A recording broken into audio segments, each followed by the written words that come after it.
오늘 하나님께서 우리에게 주시는 말씀은 열왕기상 19장 7절로 8절, 13절로 18절 말씀입니다. 제가 가진 성경으로 구약성경 549페이지에 있습니다. 제가 받들어 읽겠습니다. 여호와의 천사가 또 다시 와서 어루만지며 이르되 일어나 먹으라. 내가 갈 길을 다 가지 못할까 하노라 하는지라. 이에 일어나 먹고 마시고 그 음식물의 힘을 의지하여 40주 40야를 가서 하나님의 산 호렙에 이르니라. 13절입니다. 엘리야가 듣고 겉옷으로 얼굴을 가리고 나가 굴 어귀에 서매 소리가 그에게 임하여 이르시되 엘리야야 내가 어찌하여 여기 있느냐. 그가 대답하되 내가 만군의 하나님 여호와께 열심히 유별하오니 이는 이스라엘 자손이 주의 언약을 버리고 주의 제단을 헐며 칼로 주의 선지자들을 죽였으니오며 오직 나만 남았거늘 그들이 내 생명을 찾아 빼앗으려 하나이다. 여호와께서 그에게 이르시되 너는 내 길을 돌이켜 광야를 통하여 다메섹에 가서 이르거든 하사엘에게 기름을 부어 아람의 왕이 되게 하고 너는 또 님시의 아들 예후에게 기름을 부어 이스라엘의 왕이 되게 하고 또 아벨 무홀라 사밧의 아들 엘리사에게 기름을 부어 너를 대신하여 선지자가 되게 하라. 하사엘의 칼을 피하는 자를 예후가 죽일 것이요 예후의 칼을 피하는 자를 엘리사가 죽이리라. 그러나 내가 이스라엘 가운데에 7,000명을 남기리니 다 바알에게 무릎을 꿇지 아니하고 다 바알에게 입맞추지 아니한 자니라. 아멘. 기도하겠습니다. 하나님 아버지, 우리를 불러주시고 하나님 앞으로 인도하심을 감사드립니다. 이 시간 우리가 함께 말씀을 나누고자 합니다. 연약한 종을 세우셨사오매 하나님의 말씀만 바로 대언하도록 성령의 능력을 부어 주시옵소서. 우리가 함께 말씀을 들을 때 하나님의 음성이 우리의 마음과 우리의 영혼에 임하게 하여 주옵소서. 그리하여 하나님의 뜻을 알고 하나님의 위로를 받고 하나님의 뜻에 순종하는 저희들 다 되게 하여 주시옵소서. 예수님의 이름으로 간절히 기도드렸사옵나이다. 아멘. 세상의 날씨가 변하고 계절이 변하듯 살다 보면 우리의 기분과 우리의 감정도 변합니다. 몸 상태에 따라 또 과학자들이 말하기로는 호르몬의 상태에 따라 사람들의 마음과 기분은 여러 변화를 겪습니다. 우리 생각에 우리는 우리 주 예수 그리스도를 믿고 십자가를 의지하며 사니까 또 성령의 인도하심 가운데 사니까 기분의 변화가 좀 덜해야 하지 않나 생각합니다만 정말 그랬으면 좋겠습니다만 그러나 우리는 아직 이 세상에 살고 있는 연약한 인간입니다. 그래서 살다 보면 날씨가 변해서 마음이 가라앉기도 하고 또 인간관계 때문에 힘들기도 하고 또 때로는 정말 가슴 아프게도 우리의 마음이 우리의 몸이 아파서 기분 자체가 완전히 떨어질 때도 많이 있습니다. 사실 그렇기 때문에 우리가 하나님 앞에서 교만할 수 없고 우리의 상태와 우리의 모든 감정을 하나님 앞에 의지해야 하는 것입니다. 우리는 오늘 한 위대한 선지자를 봅니다. 그는 하나님 앞에서 온전히 행하며 또한 이스라엘의 가장 악한 왕과 왕비 앞에서 하나님의 살아계심을 나타낸 기적의 선지자 엘리야입니다. 그러나 말씀에 있듯이 엘리야는 우리와 성정이 같은 사람이었습니다. 하나님의 선지자고 하나님의 선한 일꾼이었으나 그도 인간인지라 이 세상에 온전히 나 하나만 남았다 하며 괴로워하며 죽으려고 한 순간이 있었습니다. 우리는 이런 엘리야의 모습 가운데에서 우리의 모습을 봅니다. 또한 그를 위로하시는 하나님을 만나 뵈면서 하나님이 우리를 무조건 채근하시고 달려가라. 너는 왜 일하지 않느냐? 기분이 왜 처져 있느냐? 그렇게 꾸짖으시는 하나님이 아니라 우리의 상태를 아시고 우리를 위로하시고 새 힘을 주시는 하나님이시라는 사실을 알게 됩니다. 우리가 이 세상을 살면서 늘 좋은 일만 있고 언제나 성령 충만하기만 하면 얼마나 좋겠습니까? 그거야말로 우리의 소망이요 우리의 기도입니다. 그러나 우리는 그렇지 못할 때가 많이 있습니다. 낙심할 때가 있고 기도가 안 될 때도 많이 있으며 더 나쁘게는 이 세상에 나 혼자만 있다는 생각에 빠집니다. 예수님이 내 곁에 계신 것 압니다만 머리로는 알지만 내 마음이 내 영혼이 수긍하지 못할 때가 있습니다. 성령께서 내 안에서 탄식하며 통곡하며 나를 위해 기도해 주신다는 것 알지만 때로는 그 사실조차 믿지 못할 때가 있습니다. 온 세상에 오직 나만 홀로 있는 것 같다라고 느껴지는 순간들이 있습니다. 여러분께서 그렇게 느껴지신다면 이 시간 엘리야 선지자를 통해 하나님께서 우리에게 주시는 위로와 새 소망을 발견하시기를 예수님의 이름으로 축복합니다. 우리는 엘리야 선지자가 얼마나 큰 기적을 일으켰는지 다 알고 있습니다.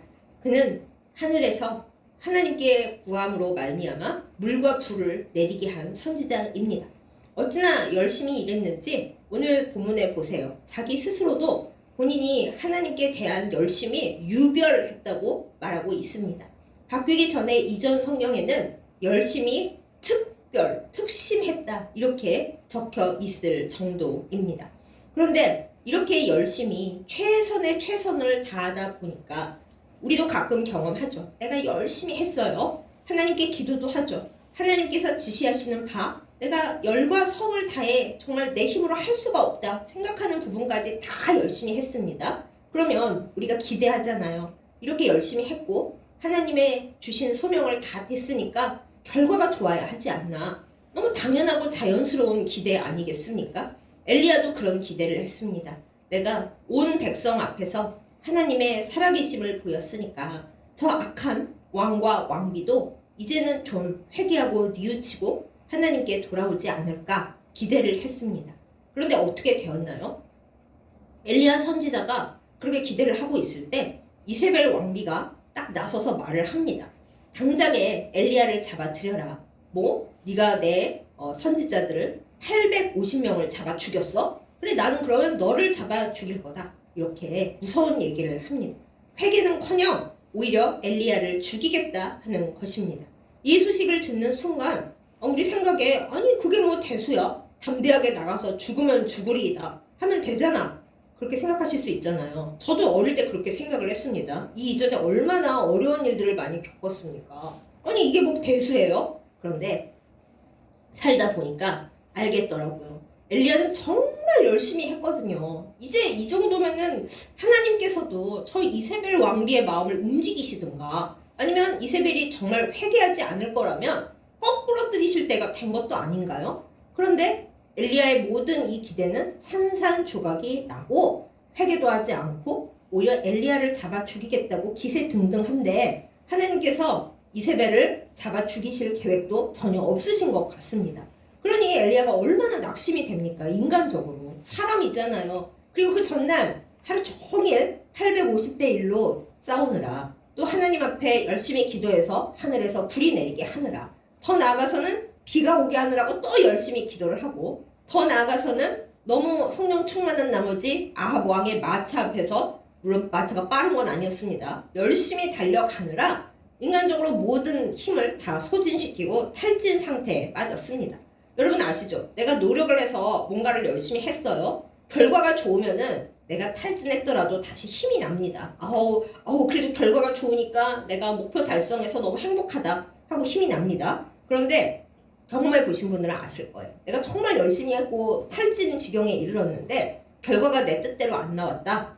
사람은 쓰러지게 되어 있습니다. 사람이기 때문입니다. 결과가 안 나왔으니까 그 전에 내가 참고 인내하고 모든 진을 짜냈을 때에 눌러두었던 나의 연약한 부분이 한꺼번에 폭발을 해서 튀어나오는 거예요. 거기에 몸만 안 좋으면 그래도 좀 나은데 우리의 영혼에 억눌려 있던 어두운 것들이 튀어나옵니다. 우리는 엘리야 선지자가 쓰러지는 모습을 보면서 이 사람도 인간이구나 라는 것을 알게 됩니다. 엘리야는 하나님께 섭섭했습니다. 아니 하나님 제가 이렇게 열심히 했는데 하나님도 이렇게 하라고 하셨잖아요. 그런데 왜 결과가 이렇게 나왔습니까? 하나님 앞에서 좌절했습니다. 그리고 그동안 엘리야 선지자의 특징 혼자 싸웠잖아요. 아무도 엘리야를 도와주는 사람이 없고요. 정말 혼자 지냈습니다. 그래서 마음속에도 물론 하나님이 계시긴 하지만 나는 혼자야 이런 생각이 강하게 있었나 봅니다. 그냥 참았죠. 그러다가 이제 터진 거예요. 하나님, 정말 저는 세상에 홀로 남았습니다. 세상에 나만 홀로 남았네요. 하나님이 계시다고요? 계시는데 왜 저를 안 도와주세요? 정말 나를 도와주는 사람도 없고 나를 챙기는 사람도 없고 저는 가족도 없고 정말 저는 혼자예요 하고 엘리야가 너무너무 마음이 상해서 쓰러졌습니다.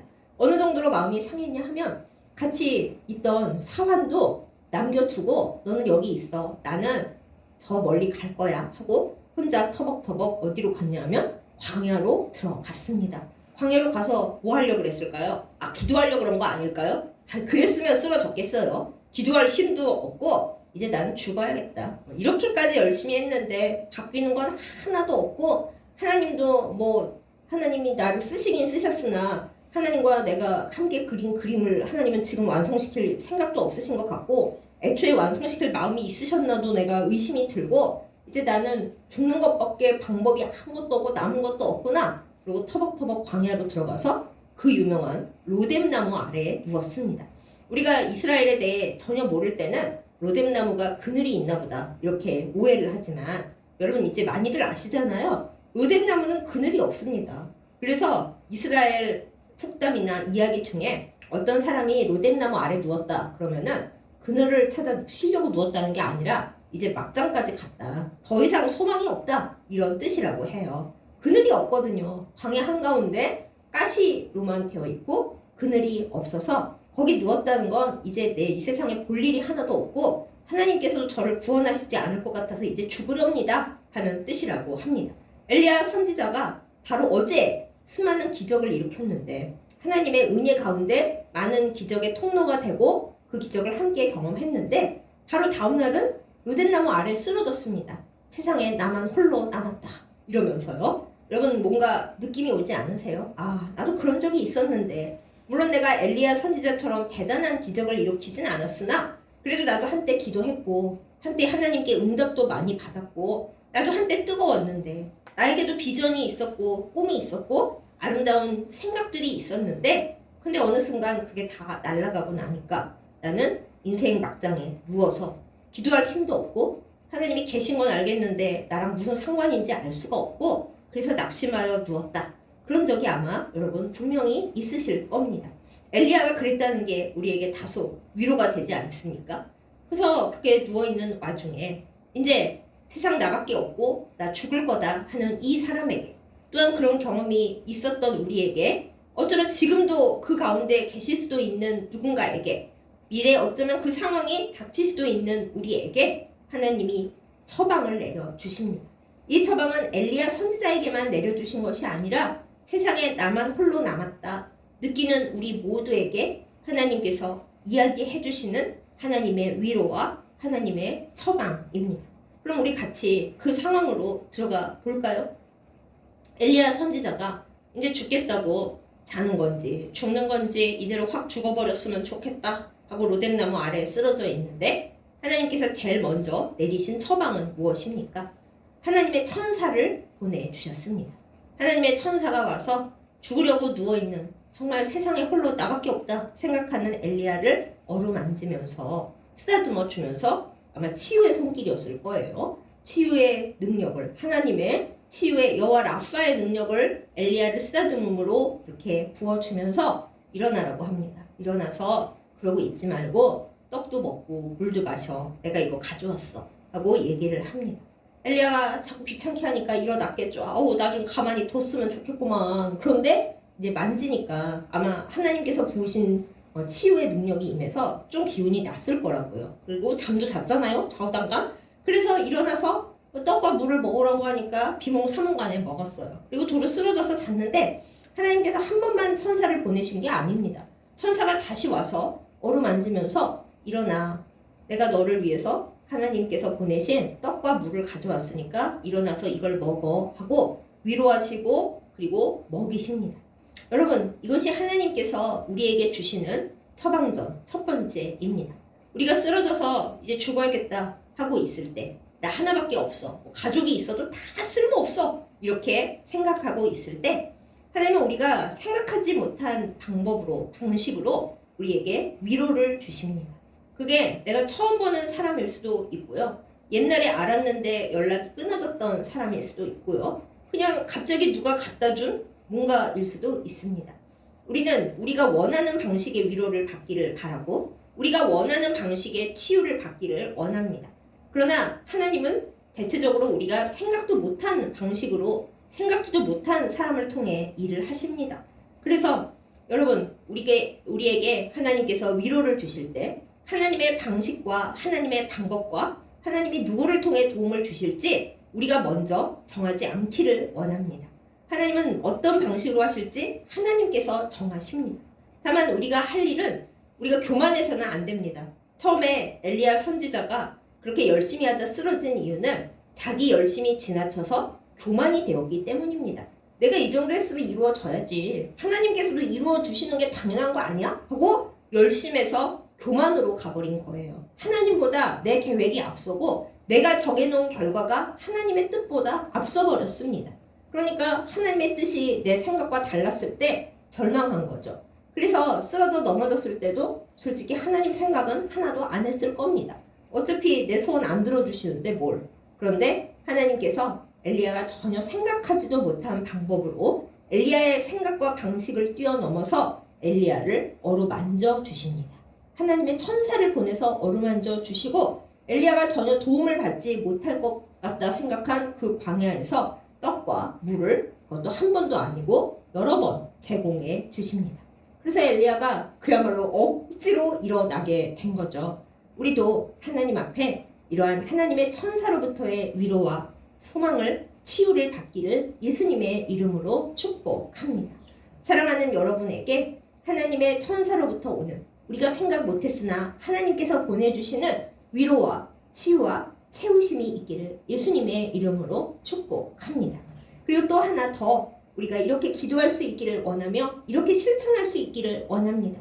하나님, 우리도 쓰러져 있는 누군가에게 세상 혼자라고 느끼는 그 누군가에게 하나님의 천사 노릇을 하게 해주십시오. 이렇게 기도하는 우리이기를 원합니다. 하나님의 천사는 정죄하지 않습니다. 가서 네가 이렇게 했어야지 저렇게 했어야지 왜 하나님 앞에 그렇게 했어 이렇게 말하지 않습니다. 지금 세상에 홀로 남아 죽고 싶어하는 사람한테 그런 말이 다 무슨 소용이 있겠어요. 그저 하나님의 천사가 엘리야에게 해줬듯이 가서 어루만지고 위에서 눈물 흘려 기도해주고 그 사람이 지금 꼭 필요한 그 무엇을 제공하면 그것이 하나님의 천사입니다. 그 일이 우리에게 복이 되어 돌아옵니다. 그렇게 하나님의 천사가 되는 우리 모두이기를 또한 예수님의 이름으로 축복합니다. 이렇게 해서 엘리야는 하나님께서 보내신 천사와 하나님께서 보내신 떡과 물과 그리고 천사의 어루만짐 가운데 임했을 하나님의 치유 덕에 일어났습니다. 그래서 40주, 40야 그러니까 40일 밤낮을 쉬지도 않고 하여튼 이 사람은 극단적이에요. 쉬지도 않고 광야를 쭉 걸어가서 하나님께서 말씀하신 하나님의 산 호렙산에 이르렀습니다. 그런데 제가 여기서 말씀을 좀 건너뛰었죠. 하도 길어서 제가 건너뛰었는데 하나님의 산 호렙에 갔는데 기도하기 싫은 거예요. 하나님 만나기도 싫어요. 하나님이 가라 그래서 가긴 갔는데 뭐 내가 오고 싶어서 왔나? 뭐 내가 왔다고 하나님이 내 뜻대로 해주시나? 여전히 마음이 안 좋았던 거죠. 그래서 엘리야는 어디로 갔냐면 동굴 속으로 들어갔습니다. 우리도 그렇잖아요. 힘들어요. 지쳐요. 아무도 만나고 싶지 않고 아무것도 할 수 없고 하고 싶지 않습니다. 하나님이 간신히 살려놓긴 하셨지만 뭐 어쩌라고요 하나님. 나 그냥 죽는다니까. 좀 귀찮게 좀 하지 마시고 지금 하나님께서 저에게 해주실 수 있는 일은 세상 홀로 있는 나를 천국에 데려가시는 건데 뭐 저 천국에 들어갈 자격이 없다고요? 아니, 그럼 지옥에 보내시든지. 이게 지금 엘리야의 상태인 거예요. 그래서 동굴에 처박혀서 이러고 있는데 오늘 말씀 본문에 드디어 나옵니다. 하나님께서 엘리야를 동굴 밖으로 끄집어내십니다. 야, 내가 왔어. 일어나. 그러시는 거예요. 그래서 할 수 없이 엘리야가 그래도 선지자잖아요. 하나님을 믿고 있잖아요. 우리도 그렇잖아요. 아무리 힘들고 아무리 싫어도 우리가 하나님을 믿고 있기 때문에 하나님이 강력하게 부르시면 일어날 수밖에 없습니다. 그것이 우리가 하나님을 믿는다는 증거이고요. 그래서 오늘 말씀에 보면 엘리야가 얼굴을 싸매고 동굴 어귀에 서서 뭐 이러고 있는데 여기서 하나님께서 처방전 두 번째 내려주십니다. 하나님은 엘리야가 하나님을 잘못 알고 있었다는 오해를 깨닫게 하시고 그걸 알게 하시고 그리고 하나님이 진짜 어떤 분인지를 새롭게 보여주십니다. 우리는 엘리야를 기적의 선지자로 알고 있어요. 아마 엘리야 스스로도 이때까지는 그랬을 겁니다. 하나님은 나를 통해서 이스라엘 땅에 기적을 많이 보여주셨어. 나는 기적으로 일하는 선지자고 내 제일 많이 받은 달란트는 하나님께 기도해서 기적을 이 땅에 나타내는 거야. 이렇게 알고 있었을 겁니다. 그런 엘리야가 알고 있는 하나님은 어떤 분이세요? 내가 기도하면 기적을 일으켜 주시는 하나님이었을 것입니다. 기도했고 기적도 일어났는데 그런데 결과가 없어요. 얼마나 허탈했겠어요. 하나님에 대한 이미지도 무너지고 기적으로 세상을 바꾸는 선지자라는 자신의 이미지도 완전히 끝장났을 거라고요. 그래서 하나님은 아니야. 나는 너에게 기적의 하나님인 것만도 아니고 네가 기적만 일으키는 특화된 선지자인 것도 아니야. 이거를 나타내시고자 그 동굴 앞에 선 엘리야 앞에 이런저런 것을 보여주십니다. 하나님께서 큰 불, 큰 바람, 폭풍우 쫙 다 엘리야 앞에 지나가게 하시지만은 그 어디에도 하나님은 안 계십니다. 응? 기적의 하나님이시니까 폭풍우 속에 계셔야죠. 불 속에 계셔야죠. 바람 가운데 계셔야죠. 아니요. 근데 하나님 그 가운데 계시지 않았습니다. 그럼 엘리야가 긴장 약간 하겠죠. 하나님이 여기 계셔야 되는데 왜 안 계시지? 어디 가셨지? 그럴 때 그 모든 것이 다 지나가고 아주 세미한 귀 기울이지 않으면 들을 수 없는 세미한 하나님의 음성이 들려옵니다. 하나님은 기적 가운데서만 일하시는 분이 아닙니다. 엘리야에게 말씀하십니다. 너는 나를 기적으로만 알고 있는데 나는 기적 가운데만 일하는 하나님이 아니야. 너가 전부 다 아는 게 아니야. 그럼 하나님은 어디서 일하시는데요? 아주 세미한 네가 들을 수 없을 만큼 조그마한 데서도 나는 너에게 대화를 건네고 네가 할 일을 이야기하는 하나님이다. 이렇게 하나님의 이미지를 바로 잡아 주시는 겁니다. 사랑하는 여러분, 우리도 사실 하나님에 대해 다 알지 못합니다. 특별히 기도해서 놀라운 일들을 경험해서 하나님을 만나신 분들은 하나님이 우리의 일상 가운데서 자연스럽게 그냥 나의 하루하루 가운데서 일하시는 분이시라는 것을 그 조그마한 일상의 대화 가운데서 나에게 말씀하시는 분이라는 것을 잘 모르거나 잊어버릴 때가 많이 있습니다. 내가 크게 부르짖어 기도했는데 응답 안 하시는 하나님? 재미없습니다. 뭐 하나님이 나한테 이러세요? 왜 옛날하고 방법을 바꾸셨어요? 그럴 때가 많이 있죠. 그런 우리에게 하나님은 말씀하십니다. 얘야, 나는 너에게 기적으로 기도 응답 크게 해주는 것만으로 일하는 하나님이 아니다. 너의 일상 속에서 네가 조용히 잠잠히 있으면서 나에게 귀를 아주 세밀하게 기울여야 만날 수 있는 네 아버지이기도 해. 뿐이냐? 너는 늘 큰 기적 덩어리만 기대하는데 아니야. 너 하루하루 살아가는 일상 그 순간이 기적이고 나를 만나는 장이고 나랑 대화하는 창구야. 그걸 네가 알아야 네가 이 절망에서 살아나올 수가 있어. 이렇게 말씀을 하십니다. 그래서 지금 엘리야도 하나님의 전혀 새로운 측면을 보고 있는 거예요. 전에는 자기가 전혀 몰랐던 하나님의 모습입니다. 아주 세미한 소리로 하나님을 새롭게 만나고 있는 이때에 하나님이 세 번째 처방전을 내리십니다. 아주 부드러운 목소리로 엘리야에게 상담을 계시하시는 거예요. 하나님은 항상 놀랍고 크고 우렁찬 목소리로 다가오신다고 엘리야는 생각했는데 지금 너무 지치고 위로받고 싶지도 않고 세상 홀로 남아있는 그 앞에 하나님께서 가까이 와서 1대1로 앉아주시는 겁니다. 우리도 마찬가지입니다. 여러분 세상 홀로이십니까? 가족도 다 쓸모없고 하나님도 나에게서 멀리 계시고 뭐 성령님 내 안에 계시는 것 같긴 한데 아무 얘기가 없으시고 나 홀로입니까? 그때 하나님은 내가 조용히 있는 가운데 나에게 1대1로 얼굴을 맞대고 다가와 주십니다. 못 들었는데요. 우리가 세미한 음성을 안 듣고 그냥 귀를 막고 눈을 감고 있기 때문에 못 듣는 겁니다. 그러나 하나님은 항상 우리 앞에 오셔서 내가 나 세상 홀로라고 느낄 때 그때 바로 이 앞에 와 계십니다. 얘야, 내가 아주 작은 목소리로 너를 부르고 있는데, 너의 가장 작은 신음소리도 내가 지금 듣고 있는데 나한테 말을 해봐. 왜 그러니? 그러십니다. 엘리야는 선지자인지라 하나님께서 오셔서 작은 목소리로 엘리야의 끊어질 듯 말 듯 신음소리인 듯 숨 끊어지는 소리인 듯 알 수 없는 그 마음의 흔들림을 들어주신다는 것을 엘리야가 알게 되었습니다. 하나님께서 엘리야에게 물어보십니다. 네가 어찌하여 여기 있느냐? 쉽게, 엘리야야, 너 대체 여기 왜 있니? 뭐가 문제냐? 왜 네가 이렇게 쓰러져 있느냐? 왜 너는 죽고 싶냐? 너는 왜 이 세상에 너 홀로 있다고 생각하느냐?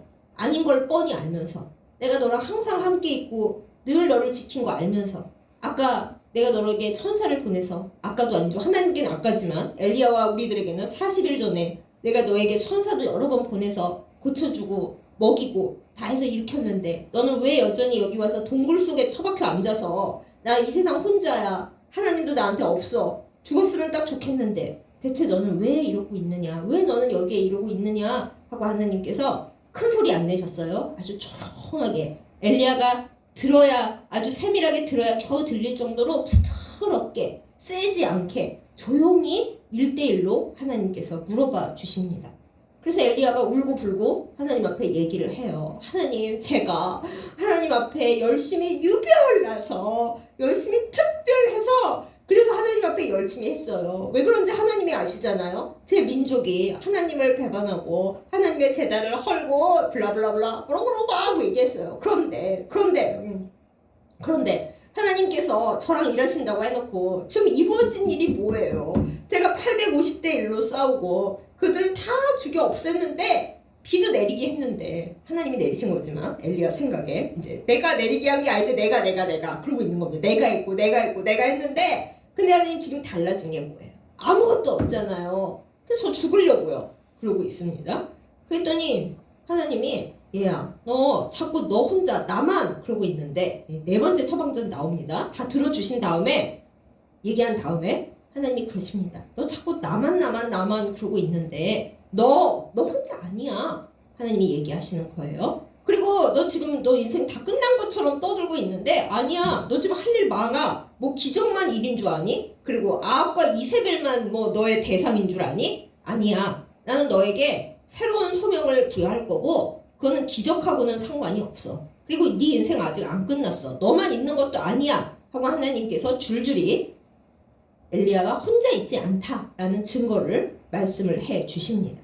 사실은 하나님만으로 충분한 건데, 엘리야도 그렇고 우리도 그렇고 하나님이면 뭐 당연히 거기 계신 거죠. 그거 말고 저는 세상에서 혼자라니까요, 이렇게 얘기를 하잖아요. 엘리야랑 우리랑 뭐 별로 다르지 않아요. 우리가 심할 때도 더 많죠. 그래서 하나님이 엘리야가 하나님만으로 만족을 못하고 하도 혼자 타령, 나만 타령하니까 직접 증거들을 여러 가지 보여주십니다.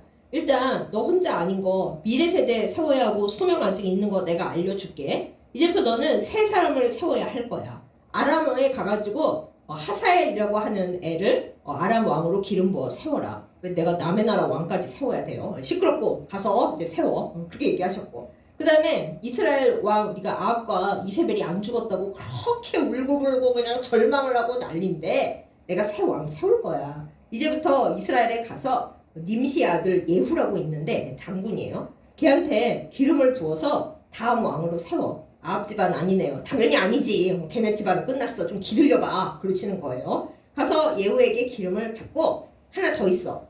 너만 선지자라고 울고 불고 저만 남았거늘 이러고 있는데 내가 네 후계자도 세울 거거든. 이제부터 가서 사밧의 아들 엘리사에게 기름을 부어서 미래 세대 우리가 많이 얘기하잖아요. 지금 우리 세대만 끝장나면 어떡하냐, 미래 세대 어쩔 거냐 그러잖아요. 하나님은 다 생각해 두고 계세요.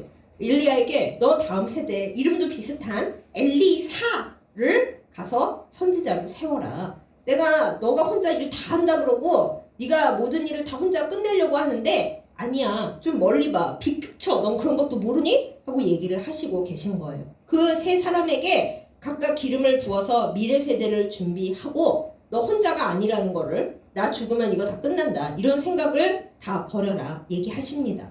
그리고 진짜 하나님의 말씀하시는 것의 끝판왕은 저는 이 말씀에 항상 위로를 많이 받는데요. 너 혼자 아니고 7,000명이 있어. 그 7,000명 내가 남겨놓을 거야. 앞으로도 계속 남겨놓을 거야. 그 7,000명은 어떤 7,000명인가 하면 너가 뭐 온 세상이 다 바알로 뒤덮였고 나만 아니라 그러는데 그 7,000명은 바알에게 무릎 꿇지 않았고 바알에게 입 맞추지 아니한 진짜 너랑 똑같이 어쩌면 너보다 조용히 너보다 아주 음지에서 정말로 나를 섬긴 그 7,000명 있어. 그 7,000명 있으니까 나만 타령 좀 그만하는 게 어떠냐. 오늘 하나님께서 엘리야에게 이 말씀을 해 주십니다. 여러분 이 말씀을 들은 엘리야 어떻게 됐을까요? 됐고야 하나님 다 쓸모없어요. 못 쓰러졌을까요? 아니면 힘을 내서 다시 선지자 본분으로 돌아갔을까요? 어떻게 됐는지 우리가 답을 알고 있습니다. 엘리야는 자신의 소명을 잘 회복하고 이후로 기적은 몇 번 성경에 써있지는 않습니다만 그래도 드문드문 기적을 하나님 앞에서 기적에 나타내는 선지자가 되면서 마지막에는 죽음을 보지 않고 살아서 하나님 나라로 올라간 정말 대단한 마지막 기적을 이 세상에 보여준 그런 승천한 선지자로 우리에게 남아있죠. 신약에 보면은 예수님께서 제자들 앞에서 변화하셨을 때 누구와 더불어 하나님 나라를 이야기하시면서 앞으로의 일들을 준비하셨나요? 바로 모세와 엘리야와 더불어서 미래의 일들을 의논하시고 얘기하셨던 것을 우리가 성경 기록을 통해서 알고 있습니다. 그러니 엘리야가 최후 승리를 얻었다는 걸 우리가 알 수 있죠. 이제 길게 자기는 그 시대에 나만 남았다고 울었는데 예수님 시대에까지 무려 하나님 나라에서 잠시 와서 예수님과 더불어 얘기를 할 정도로 끝끝내 승리했어요. 사랑하는 여러분 어떠십니까? 엘리야가 세상에 홀로 남았습니까? 홀로 남은 줄 알았으나 그때 기분이 그랬으나 그래서 죽으려고 했으나 그렇지 않았다는 거죠. 우리도 마찬가지입니다. 하나님께서 내리시는 처방전을 받는 우리이기를 원합니다. 여러분 우리 세상 홀로 남았습니까? 뭐 기분은 그럴 수 있어요. 또 마귀가 우리에게 너 혼자야 하나님도 너에게 응답 안 하셔 그렇게 헛소리를 이간질을 엄청 합니다. 그러나 여러분 우리는 결코 혼자가 아닙니다. 하나님께서 엘리야에게 말씀하셨듯 하나님은 우리 시대에 내가 기획하고 내가 생각하고 내가 하나님 앞에 이루고 싶었던 일들을 다 안 이루실 수 있어요. 엘리야는 자기 혼자 다 해야 한다고 생각했어요. 내가 이 일도 했고 이 일도 했고 이 일도 했으니까 내 손에서 한 큐에 다 끝을 내야지. 근데 하나님은 야 그러면 너 죽고 난 다음에는 너 하나님 나라 나한테 온 다음에는 그럼 그 뒷일은 어떡할 거냐 생각을 하셨고 또 온 세상은 하나님의 질서 속에 갑니다. 엘리야는 아합과 이세벨을 거꾸로 뜨리는 일밖에 관심이 없었으나 하나님 관점에서는 아합과 이세벨이 없어진 다음에 그럼 이스라엘 나라는 어쩌실 거냐고요. 하나님께 다 생각이 있어요. 계획이 있어요. 다만 엘리야에게 다 말씀을 안 해주시고 엘리야도 관심이 없었던 거죠. 그래서 하나님께서는 엘리야에게 관점을 좀 바꾸게 하신 겁니다. 아합과 이세벨이 전부가 아니야. 너 맨날 나만 하면서 그쪽만 바라보고 있는데 나의 관점을 좀 가져봐. 이렇게 말씀을 하십니다. 우리도 마찬가지입니다. 하나님 앞에서 우리는 우리가 다 해결해야 되겠고 내가 살았을 때 다 끝장을 봐야겠고 내가 이 세상에 사는 동안 하나님의 응답을 끝까지 받아야 성공이라고 생각하는데 하나님은 아니라고 하실 때가 많이 있습니다. 너 하는 데까지의 역할이 있어. 그리고 너의 미래 세대에게 그 역할을 물려주는 것이 너의 할 일이야. 이렇게 말씀을 하십니다. 우리가 디엔드를 찍는 게 아니라 우리의 다음 세대에게 내가 여기까지 하나님 일을 해왔으니까 너가 나의 믿음과 나의 하나님께서 주신 소명을 이어받아서 계속 해라 하고 이어주는 것이 우리의 할 일이라고 하나님께서 말씀하십니다. 그게 나만 홀로인 거예요? 아니죠. 미래 세대가 네 앞에 있다. 너는 홀로가 아니다. 말씀해 주시는 겁니다. 또한 우리가 나만 고통받고 나만 힘들고 나만 하나님의 응답을 못 받아서 이렇게 좌절해 있다? 나만 세상 홀로다? 아닙니다. 오늘 하나님께서 엘리야에게 말씀하시잖아요. 바알에게 무릎 꿇지 않고 입 맞추지 아니한 너처럼 앞에 나가서 싸우지는 않았어도 뒤에서 조용히 눈물을 흘리면서 그 시간을 견디고 있는 사람이 무려 7,000명이 있다.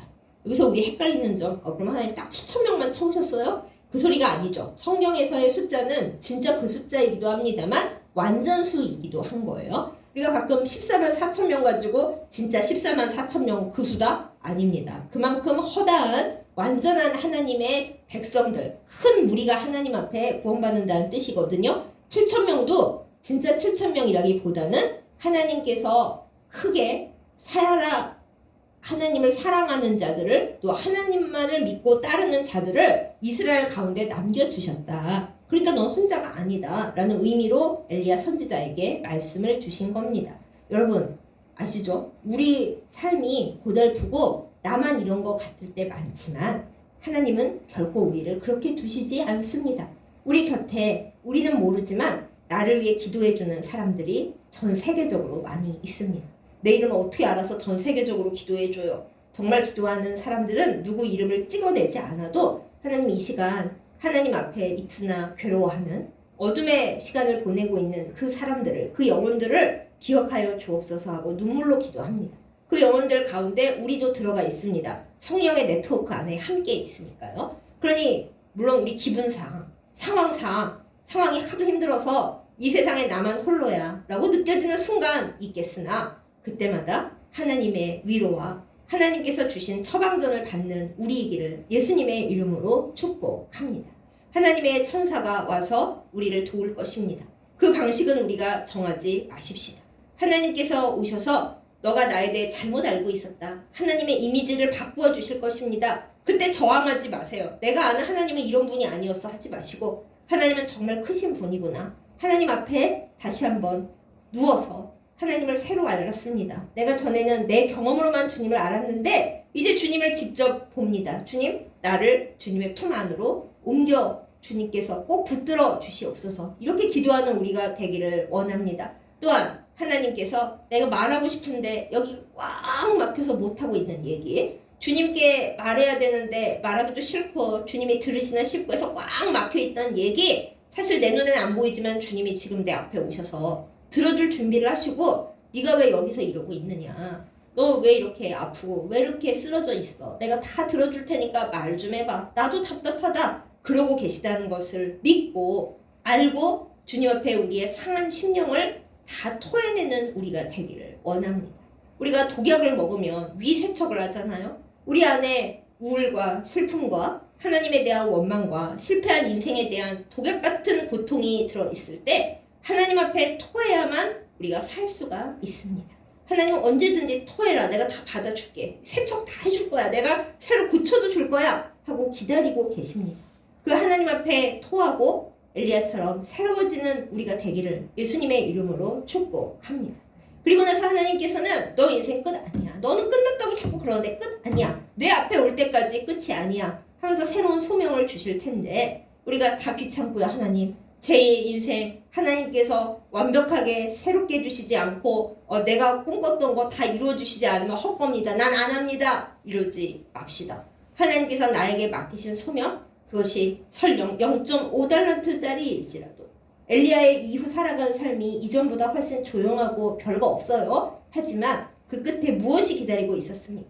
하나님 나라에 승천하는 것이 기다리고 있었어요. 엘리야보다 더 대단한 제자 선지자 엘리사가 그 뒤에 대기하고 있었어요. 아합과 이세벨 하나님이 때려 부수셔서 개들의 먹이가 되게 하셨다고요. 엘리야가 못 봤을까요? 하나님 나라에 가서 다 봤어요. 다만 자기가 이 세상에 있었을 때 못 봤다는 것 뿐이에요. 내 손으로 완성을 못했다는 것 뿐이에요. 영원하신 하나님의 품 안에서 그 모든 걸 봤어요. 그 모든 것이 다 사라진 후에도 다시 이스라엘에 와서 예수님의 십자가 고난과 부활에 대해서 의논했어요. 승천에 대해서는 제가 선배입니다, 예수님. 엘리야가 얘기했을 거라고요. 그러니 사랑하는 여러분, 세상 지금 이 순간 나 홀로 나 쓸쓸히 나 나고자로 여기 있다, 그렇게 생각하지 마세요. 마귀가 그렇게 거짓말해요? 여러분 속아 넘어가지 마세요. 하나님은 우리에게 말씀하십니다. 너 혼자가 아니야. 내가 내 아들을 너에게 보내줬잖아. 걔가 너의 모든 죄와 너의 슬픔을 다 지고 십자가에서 죽었고 그리고 부활했어. 너는 혼자가 아니야. 너는 예수의 새 생명으로 살고 있는 거야, 말씀하십니다. 그뿐인가요? 하나님께서 성령도 보내주셨습니다. 예수님께서 하나님 나라로 가시면서 우리 모두와 동시에 함께 계실 수가 없어서 인간의 몸으로는 오실 수가 없으니까 보혜사 성령님을 우리 각각에게 다 보내주셨습니다. 성령님이 내 안에 함께 계십니다. 내가 나 혼자라고 울고 있을 때 성령님이 나 대신 통곡하면서 하나님 앞에 나를 계속 연결시켜 주십니다. 네트워크 연결망이 좋지 않나요? 성령님께서 우리를 연결시키시려고 계속 애쓰고 계십니다. 여러분은 그것을 알고 계시나요? 잊어버리셨나요? 아무 생각이 없나요? 세상 나만 홀로 있다고, 내 인생 이제 망했다고 그렇게 멍하게 계십니까? 그런 여러분에게 오늘 하나님은 엘리야 선지자를 통해 말씀하십니다. 얘야, 너희가 어디 있느냐? 지금 네가 어디 쓰러져 있느냐? 너는 어느 동굴 앞에 있느냐? 너 인생 이제 끝났다고 너는 오해하고 있느냐? 나를 오해하고 있느냐? 아니다. 하나님은 우리에게 천사를 보내시면서 우리를 다시금 어루만져 치료하시고 우리에게 먹을 것을 주시고 영의 양식을 채워주시는 하나님이십니다. 사랑하는 여러분, 이 하나님을 꼭 만나고 하나님을 붙들고 다시 소명을 붙들고 사는 우리가 되기를 예수님의 이름으로 축복합니다. 내가 이 일을 다 이루겠다는 교만, 그거 하나님의 뜻 아닐 수 있습니다. 하나님이 너의 일은 여기까지다. 하나님이 결정하시는 겁니까? 다 하나님 앞에 다 내려놓고 하나님께서 결정하시는 겁니까? 제가 따릅니다. 하나님의 결정을 제가 따르겠습니다. 순종하는 것이, 그렇게 인내하는 것이 또한 하나님에 대한 우리의 사랑인 것을 알고 행하는 우리가 되기를 예수님의 이름으로 축복합니다. 그렇게 할 때 내가 생각한 인생의 성공보다 훨씬 좋으신 것을, 내가 생각한 기도의 응답보다 훨씬 더 크고 훨씬 더 아름답고 훨씬 더 완전한 것을 하나님께서 부어주십니다. 이 사실을 확신하고 온전한 믿음 가운데 살아서 엘리야 선지자처럼 참으로 죽음을 넘어 하나님의 나라로 올라가고 미래의 세대까지 하나님과 걱정을 함께 나누며 그 일에까지 주님의 일로, 주님의 일꾼으로 쓰임받는 우리 모두가 되기를 예수님의 이름으로 축복합니다. 아멘. 기도하겠습니다. 하나님 아버지, 때로 우리는 이 세상에 나만 홀로 있다라는 슬픔에 빠집니다. 하나님을 믿고 우리 주 예수 그리스도와 함께 살며 성령께서 우리 안에 계심인데도 불구하고 우리는 자주 고통에 빠지고 슬픔에 빠지고 외로움과 절망에 빠집니다. 주여 우리를 용서하여 주시옵소서. 엘리야 또한 하나님 앞에서 그런 순간을 살았는데 하나님께서 그를 만지시고 위로하시고 다시 새롭게 하심으로 말미암아 결국 하나님의 사랑받는 선지자로 후에 남은 것을 우리가 말씀을 통해 보며 기억합니다. 주여 우리도 엘리야의 길을 따르기 원합니다. 우리를 일으켜 주시옵소서. 위로하여 주시옵소서. 지친 나를 어루만지사 고쳐주시고 하나님의 생명의 떡과 생명수로 먹이사 다시 소성케 하여 주시옵소서. 주여 하나님의 이미지를 새롭게 갖게 하여 주시옵소서. 내가 알고 있던 하나님이 아니라, 내가 경험했었던 하나님이 아니라 온 우주를 지으신 하나님을 만나고 작은 음성 가운데 나의 신음소리를 들으며 다가와 주시는 하나님을 온전히 만나게 하여 주시옵소서.